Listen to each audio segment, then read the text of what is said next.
Thanks for joining us. We begin with breaking news in Rogers County. Confessed killer Chance Barrett will spend the rest of his life in prison. The judge just sentenced him about 15 minutes ago. This is for the August 2017 murder of Helen Pazdak. News on 6's Emery Bryan is live on that story for us. Emery? Well, and the judge did issue this sentence just a few minutes ago in a murder case that happened back in August of 2017 here in Rogers County. A woman who was shot to death while she was sleeping in her home, and then a low-level burglar that has now been convicted and sentenced for that crime. It really involves these two people.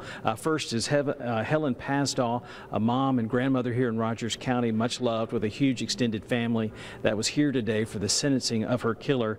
He is Chance Barrett, 19 years old at the time of this murder, a low-level burglar and drug user who had a long history of crimes that were not really discovered until after the murder, and all these things about his past began to unfold. He pled guilty to the murder of Helen Pazdak and was given a life sentence today.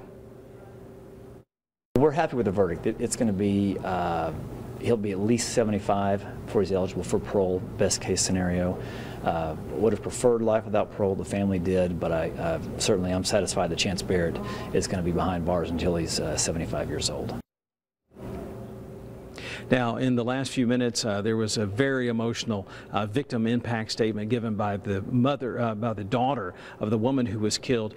She spoke directly to Chance Barrett, asking him, "What did she ever do to you? You killed the most precious treasure that we had." And in that sentencing, one thing that figured in there, one of the points the prosecutors wanted to bring up in the very last minutes, was that after this man shot this woman a couple of times, she lived briefly to say, "Why are you shooting me?" He shot her again, and then she was sitting in a chair with a bowl of candy by her. He reached over her body. He told other people in the jail he reached over her body, got candy out, and laughed about it later. That surely figured into the judge's decision to give him a life sentence, plus many years besides that for a variety of other crimes for which he was convicted and sentenced today. Reporting live on the scene, on the story in Rogers County, Emery Bryan, News on 6.